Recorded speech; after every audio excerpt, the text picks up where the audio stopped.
Hello, hello. Let's do another daily Leetcode question. We're looking at number 1207, unique number of occurrences. This looks like a fun one. Given an array of integers, return true if the number of occurrences of each value in the array is unique, or false otherwise.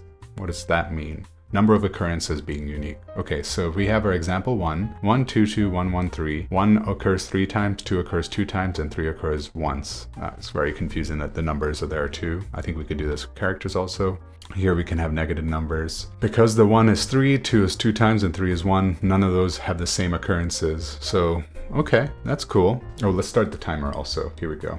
Example 2, 1 and 2, they both occur once, so it's false. Example 3 is true because minus 3 showed up 3 times, 0 showed up 2 times, 1 showed up 4 times, and 10 showed up once. And so there's no repeats. Okay, questions are how big could the array be? Could it be empty? The answer is it's always going to be at least length 1. Constraints are they'll all be small integers, plus minus 1,000. So kind of what I was thinking off the bat was, could we do something where we fail out early? And I don't think that's possible because the counts of like this one, you have to check the rest of the array to get the full count of that one. So you couldn't once you're on the 2's, check if within the array that those counts are repeated until you finish the whole array. So you're going to have to do, no matter what, a O of n sweep. I think we should be able to do this in, I wanted to say O of 1's space, but I don't know of a way to do that because you are going to check all duplicates, which in the worst case, all of them are different unique values. So you have to have O(n) space ideally. There might be some arguments for optimizing that, but I'm not entirely sure. Brute force might be find all unique values in first sweep, then second sweep is count occurrences of each in some array or something, and then compare values in an array are all unique, and then return that. That is one way we could do this. This would be on the order of O(n) squared, I think, because you O of n to find the values, and then for each of them you're counting them. That's another O of n. So O of n squared time, O of n space. I think we could do better than that. Approach 2 is going to be some sort of dictionary approach, which I'm sure you were thinking about already at this point, and this is a perfect place to use a hash map. So let's have a look at that. I think we could do something as simple as counter of the array, for example. And then we just check all the values and make sure that they're all unique. I think that would be as simple as that. So we could say values and let's say the counts is equal to that, and then the length of counts is equal to this. This isn't the cleanest way to do this, but I'm saying let's say the set of counts.values. Oh, it's already counts.values. The set of counts is equal to the length of the counts, something like that. Because now if there's duplicates, it'll be different, and we are kind of doing this one-liner. It's cute. It's a lot of extra work, I think. I'm not sure we want to do that just yet. It's actually probably fine. So this would be O of n, time and space. And then this comparison would be technically O of... Generating a set from the counts would be O of n in the worst case, so O of n also. Let's try that. We're about 340 in. I think we can optimize this as well once we're past this point. Any other approaches? Yeah, it looks like it passed these test cases, so that's good to see. Let's try submitting it. Let's see what we get. Cool, passed, and we're right in the middle of the bell curve. We're plus or minus 10 milliseconds, so I'm not sure how much more of an optimization we can get.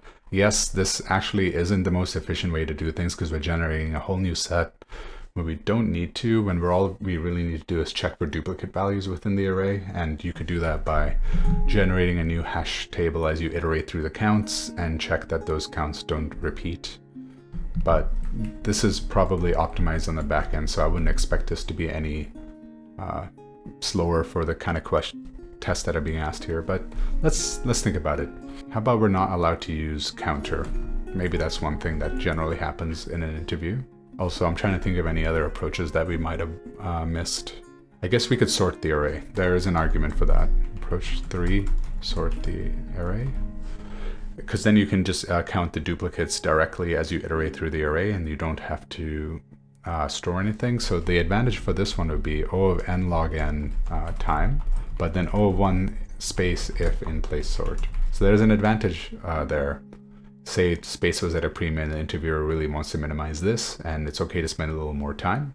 This might be a valid solution. No reason to use any sort of min heap or any other structure here that I can think of. So let's see if we can clean this up a bit. What I'd like to do is, instead of doing this length of set of counts, we create our uniques, let's call this, and then for count in counts, if count in uniques, return false. Otherwise, uniques.add count. So it'll just keep adding to this set as it goes through, and it'll throw it out otherwise, and then we just return true at the end because we've not ever had a repeat. So this might be slightly faster. Let's say, let's try it and submit. Yeah, there we go. Quite a bit faster, actually. This is all in the backend though, so I don't know how much I would put stock into this, though I'm happy to see that it did well. Let's think about any other things we might change here.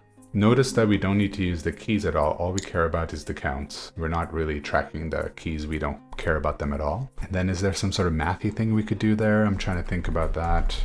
No, we can't. I can't think of any simple math solution for that one, actually. Okay, I think that's about as far as we need to get then. Let's get rid of the counter and see if we can do this manually instead of using counter. Let's just assume that's what the interviewer requests. So let's see, for